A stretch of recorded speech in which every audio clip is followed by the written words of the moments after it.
Have you ever wondered why you can't stop thinking about someone, even when you know you should have let them go long ago? It's as if their presence lives inside your mind, echoing in the quiet moments, refusing to leave. You feel them in dreams, in music, in random thoughts that come from nowhere. It's not just longing, it's something deeper, almost spiritual. Carl Jung believed that such fixations are never accidents of the mind. When someone occupies your thoughts endlessly, it's not them your soul is chasing. It's the hidden part of you they awaken. The obsession becomes a mirror, a spiritual dialogue between your conscious and unconscious selves.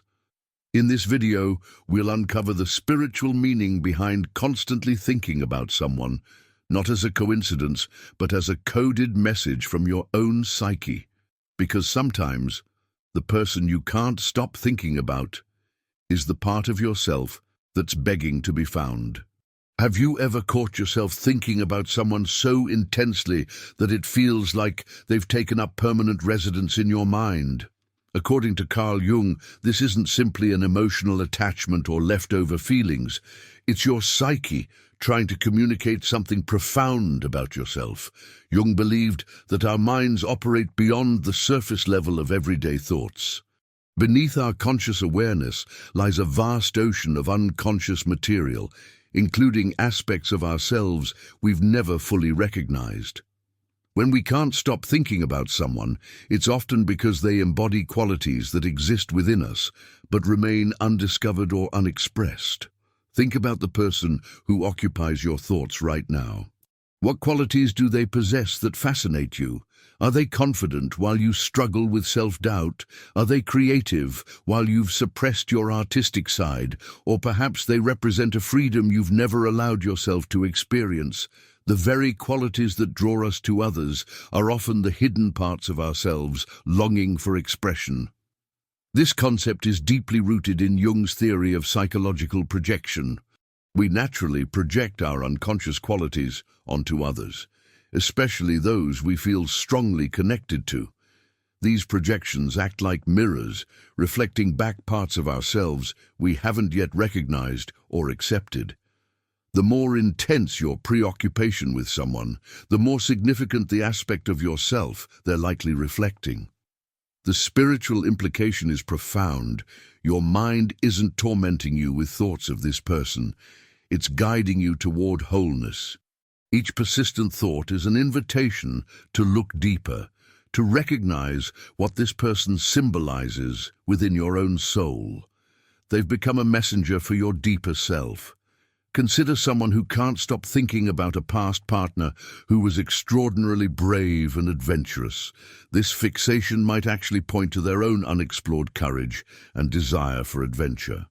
Their mind keeps returning to this person not to torture them with what they've lost, but to remind them of what they have yet to discover within themselves. This mirroring process operates beyond conscious control. Jung believed these connections arise from the collective unconscious, a shared reservoir of human experience and knowledge that exists beyond individual memory. When someone activates this level of recognition in us, the connection feels spiritual, almost mystical, because it operates at a level deeper than our everyday mind can comprehend. The healing begins when we shift our focus from the other person to the qualities they embody. Ask yourself, what am I seeing in them that I need to recognize in myself? When you start to explore this question honestly, the obsessive thinking begins to transform. It becomes less about them and more about your own journey towards self-discovery. Jung emphasized that these reflections aren't random. The people who captivate our thoughts most powerfully are those who connect to the parts of ourselves most in need of integration. They become spiritual guides of sorts even if they have no awareness of playing this role in our lives. Their presence in our thoughts is a catalyst for growth, pointing us toward the wholeness that Jung called the individuation process. This perspective offers a powerful reframe. Your persistent thoughts aren't a problem to overcome. They're a pathway to follow. Each time this person enters your mind, view it as an opportunity to ask what aspect of yourself is asking for attention. The mirror they represent is ultimately a tool for self-discovery and spiritual growth. In embracing this understanding, many find that the obsessive quality of these thoughts gradually transforms. As you recognize and integrate the reflected qualities, the thoughts shift from painful fixation to grateful acknowledgement of the role this person played in your journey toward wholeness. The mirror has served its purpose, revealing what was hidden and bringing it into the light of consciousness. By the way, if you're curious to go even deeper and integrate your shadows and light, check out the SIM Method ebook. It's a concise guide that can help you unlock your inner power in just 5 minutes a day. The link is in the first pinned comment below. Have you ever thought of someone you haven't seen in years, only to have them call you moments later, or repeatedly encountered the same person in unlikely places? According to Jung, these aren't mere coincidences, they're examples of synchronicity, meaningful connections that transcend ordinary explanations. Jung defined synchronicity as a causal connecting principle, meaning a connection between events that can't be explained by direct cause and effect. When applied to our persistent thoughts about others, this concept offers a fascinating perspective. Sometimes we think about someone because we're connected to them in ways that extend beyond physical proximity or logical explanation. In Jung's view, the collective unconscious doesn't operate according to the same rules as our physical world. It exists beyond time and space, allowing for connections that seem impossible from a purely materialistic standpoint. When you can't stop thinking about someone, it may reflect a synchronistic bond, a connection happening at the level of psyche rather than through ordinary communication. This perspective suggests that your persistent thoughts might actually be a form of psychic communication.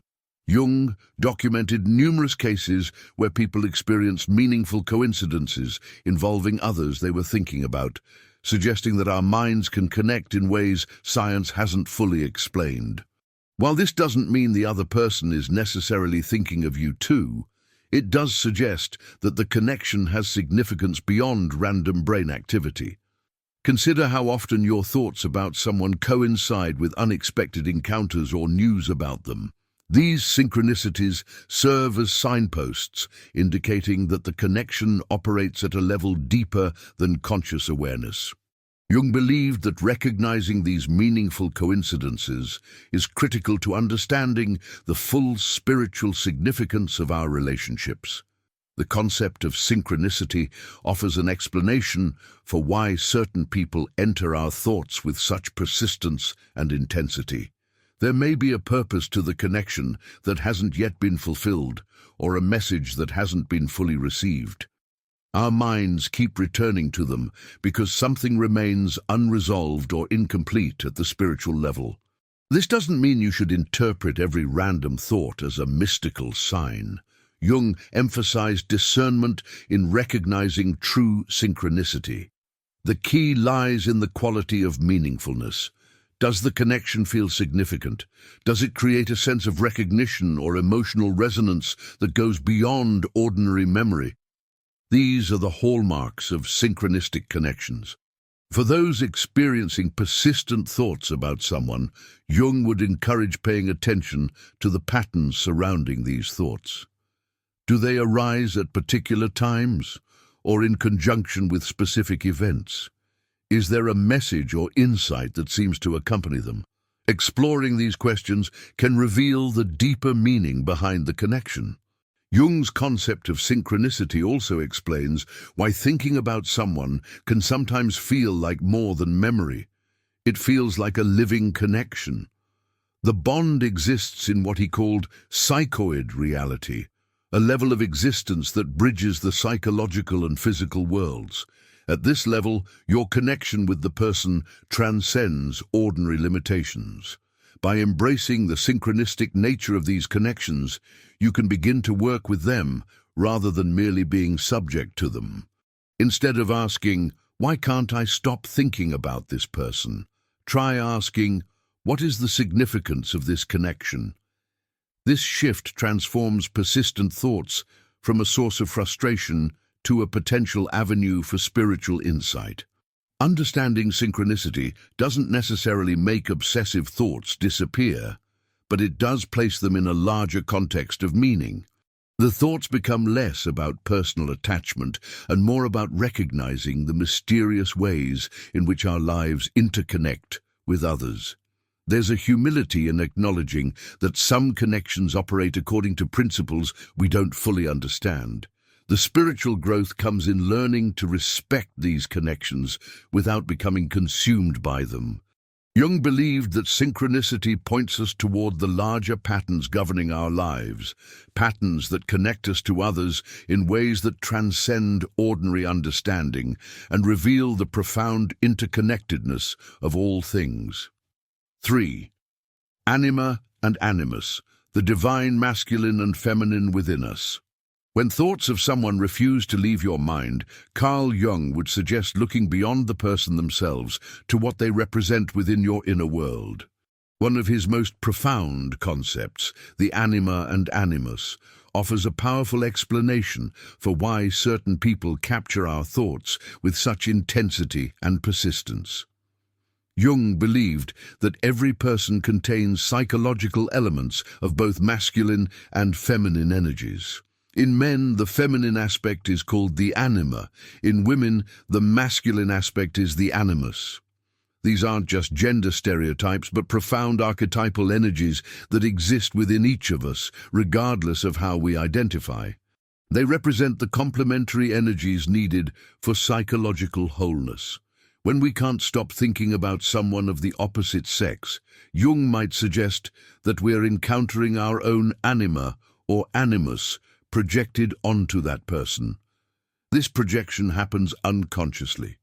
We don't choose to see our inner feminine or masculine in another, but our psyche naturally seeks external representations of these internal realities. Consider how the people who occupy our thoughts most intensely often embody qualities that feel both familiar and mysterious to us. There's a sense of recognition that goes beyond physical attraction or shared interests. Jung would explain this as the recognition of our own soul, our anima or animus, in the other person. The connection feels spiritual precisely because it operates at the level of the archetypal.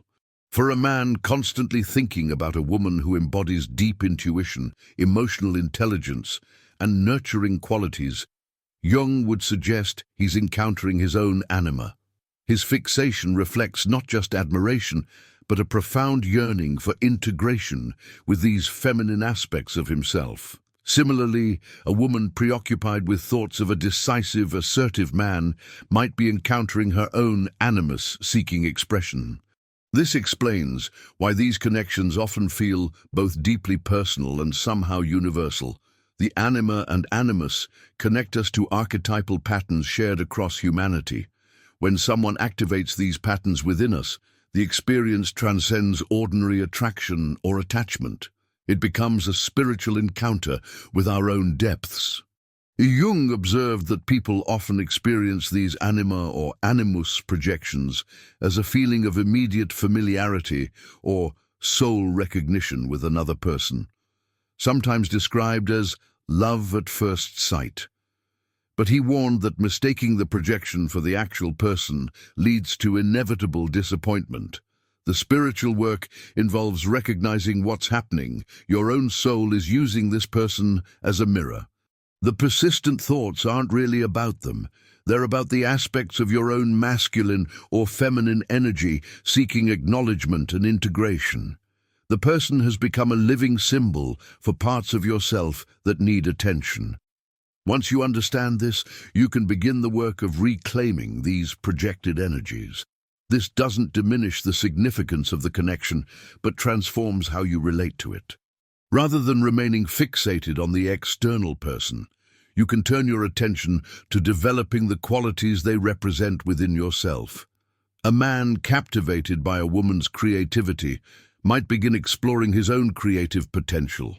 A woman fascinated by a man's courage might begin cultivating her own inner strength. Jung believed that integrating these contrasexual aspects of ourselves is essential for spiritual growth. Until we recognize and develop our anima or animus, these energies will continue to be projected outward, causing us to seek wholeness through others rather than finding it within. The persistent thoughts about someone else are actually an invitation to greater self-knowledge.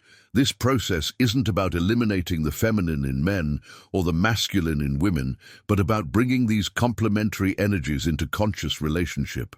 Jung saw this integration as part of the individuation journey, the path toward becoming a complete, undivided self. The divine masculine and feminine exist within each of us, waiting to be recognized and honored. When you begin to understand your persistent thoughts in this light, they become less tormenting and more illuminating. Each thought of the other person becomes an opportunity to ask, what quality of my anima, animus, am I being invited to develop? This transforms obsessive thinking from a source of suffering to a pathway toward wholeness. Perhaps the most challenging aspect of Jung's perspective on persistent thoughts about others involves what he called the shadow, the disowned, rejected, or unacknowledged aspects of ourselves that we've pushed into unconsciousness. When someone occupies your thoughts relentlessly, especially in ways that provoke strong negative emotions, they may be activating your shadow material. Jung defined the shadow as the thing a person has no wish to be. All the traits, impulses, and qualities we've denied in ourselves because they contradict our self-image or violate social norms. We all have a shadow, and according to Jung, the less aware we are of it, the darker and denser it becomes. The shadow doesn't disappear when ignored, it simply operates from the unconscious, often projecting itself onto others. This explains why the people who irritate us most are often reflecting something we've disowned within ourselves.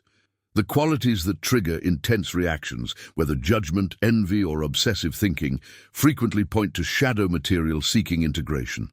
This is why Jung famously said that everything that irritates us about others can lead us to an understanding of ourselves. Consider the person who can't stop thinking about someone they perceive as selfish, manipulative, or dishonest. While these judgments may be objectively true to some degree, the intensity and persistence of the thoughts often signal shadow projection. The very qualities that provoke such strong reactions are frequently disowned aspects of oneself seeking recognition. This doesn't mean you're exactly like the person you're judging. Shadow projection is more subtle. If you're fixated on someone's arrogance, you might not be overtly arrogant yourself. You might have disowned your own healthy self-assertion, causing you to be hypersensitive to it in others. The shadow often contains positive qualities we've rejected along with the negative. What makes this process spiritual is the opportunity it offers for profound self-knowledge. Jung believed that one does not become enlightened by imagining figures of light, but by making the darkness conscious. When we recognize our projections and reclaim our shadow material, we experience a profound expansion of consciousness that feels like a spiritual awakening. The work begins with honest self-reflection.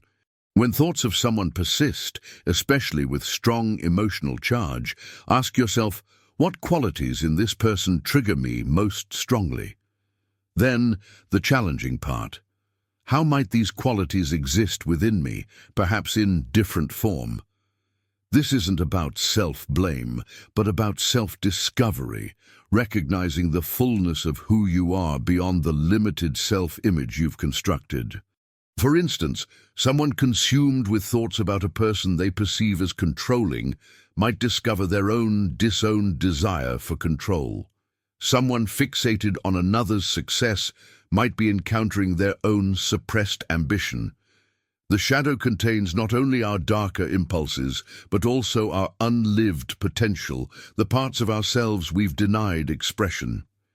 Jung emphasized that shadow integration doesn't mean acting out these disowned aspects destructively. Rather, it means acknowledging them consciously so they don't control us from the unconscious. When we recognize our shadow material, we can choose how to express these energies in constructive ways, transforming potential darkness into creative power. This shadow work explains why certain relationships feel so charged and why thoughts of certain people persist even when we wish they wouldn't. These people have become hooks for our projections, screens onto which we cast the movies of our unconscious. The spiritual opportunity lies in recognizing that we're really watching our own inner material. The process isn't comfortable. Jung called shadow work the apprentice piece in the individual's development. It requires courage to face the parts of ourselves we've been avoiding. Yet the reward is immense. As we integrate these disowned aspects, we experience greater wholeness, authenticity, and freedom from obsessive patterns of thought. Paradoxically, as we reclaim our projections and integrate our shadow, our persistent thoughts about others often begin to transform. The emotional charge dissipates as we recognize that the real work is internal. The other person becomes less of a symbolic figure and more of an ordinary human being, neither all good nor all bad, but complex and multidimensional, just like ourselves. This doesn't mean the thoughts disappear entirely, but their quality changes. They become less compulsive and more contemplative, less about the other person and more about our own journey toward wholeness. The shadow, once recognized, becomes a source of wisdom rather than unconscious reactivity. When thoughts of someone refuse to leave your mind, you're experiencing what Carl Jung would describe as a powerful psychological projection. But unlike ordinary projections, which might be fleeting or superficial, these persistent thoughts often carry spiritual significance, connecting to the deepest parts of your unconscious mind. Jung believed that projection is a natural psychological process. We all do it, usually without awareness. It occurs when unconscious content within us is experienced as though it belongs to someone else. Projection becomes spiritual when it connects to archetypal material from the collective unconscious, creating connections that feel destined or divinely orchestrated. This explains why certain people occupy our thoughts with such persistence and intensity. They've become carriers of our projections, but not just any projections. They hold the most significant soul-level content that we haven't yet integrated into consciousness. Jung might say that your psyche is using these persistent thoughts as a way to bring important unconscious material to your attention. Consider how the people who captivate our thoughts most powerfully often evoke a sense of significance beyond ordinary explanation. There's a numinous quality to the connection, a feeling that this person matters in ways we can't fully articulate. Jung would recognize this as the hallmark of spiritual projection, where the person has become a vessel for archetypal content seeking expression in your life. These projections often cluster around people who embody qualities associated with spiritual archetypes: the wise teacher, the divine lover, the healer, or the guide. When someone activates these archetypal patterns within us, our thoughts naturally return to them repeatedly, because they've become connected to our deepest spiritual longings and questions. What makes these projections different from ordinary attachments is their persistence despite practical realities. You may recognize intellectually that a relationship is impossible or unwise, yet thoughts of the person continue. This disconnect between rational understanding and emotional experience often signals that something beyond ordinary psychology is at work, the spiritual dimension of projection that Jung emphasized. Understanding your persistent thoughts as spiritual projections offers a new perspective. These thoughts aren't problems to overcome, but messages to decipher. The spiritual work involves asking not, how do I stop thinking about this person, but rather, what is this connection trying to teach me about my own spiritual journey? Jung observed that these spiritual projections often arise at critical junctures in our development when we're ready to evolve but haven't yet found the inner resources to do so. The person we can't stop thinking about becomes a bridge between our current self and our potential future self, holding qualities we need to integrate to move forward on our path. This explains why these thought patterns often intensify during periods of transition or spiritual awakening. Your psyche is using the image of this person as a way to help you navigate unfamiliar spiritual territory. They become a kind of psychic landmark, helping you orient yourself as you move through internal changes. The healing comes not from trying to banish these thoughts, but from understanding their purpose. Jung would encourage looking beyond the specific person to what they represent within your spiritual landscape. What archetypal energies do they embody? What qualities do they possess that seem to call to something deep within you? As you begin to recognize and integrate these projected qualities, the thoughts often naturally transform. They become less obsessive and more appreciative, less about possession and more about recognition. The person remains important, but in a different way, as someone who helped you connect with essential aspects of your spiritual nature. This perspective honors both the significance of the connection and the necessity of doing your own inner work. The persistent thoughts aren't just projection in a dismissive sense. They're sacred messengers pointing toward aspects of yourself awaiting discovery and integration. The spiritual journey involves both honoring the messenger and receiving the message. After exploring why we can't stop thinking about certain people, we arrive at the most important question: what do we do with these insights? How do we transform persistent, sometimes painful thoughts into opportunities for healing and growth? Carl Jung's concept of integration offers a powerful pathway forward. Integration, in Jungian terms, means consciously recognizing and incorporating previously unconscious material into your awareness. It's different from suppression, trying to forget about the person, or indulgence, feeding the obsession. Integration is about learning the lessons these persistent thoughts are trying to teach you about yourself. Jung believed that the ultimate goal of psychological development is individuation, becoming the complete, unique individual you were meant to be. This process necessarily involves integrating all aspects of yourself: the shadow qualities you've denied, the animus energies you've projected, and the spiritual dimensions you've overlooked. The person you can't stop thinking about often serves as a catalyst for this integration process. The first step toward healing is acknowledging the projections at play. This means honestly asking yourself, what qualities am I seeing in this person that I need to recognize in myself? This question isn't easy to answer, as projections are, by definition, unconscious. It requires deep self-reflection, and often the help of a therapist, trusted friend, or spiritual guide who can offer objective perspective. Once you begin to identify the projected content, the next step is reclaiming it as your own. This doesn't mean becoming identical to the person you're thinking about, but rather recognizing and developing the qualities they represent within your own unique context. If you're captivated by someone's creativity, for instance, the work involves discovering your own creative expression. Jung emphasized that integration happens gradually through conscious attention and symbolic work. Dreams, active imagination, journaling, artistic expression, and mindfulness practices can all help bridge the gap between conscious and unconscious, allowing projected material to be safely recognized and incorporated.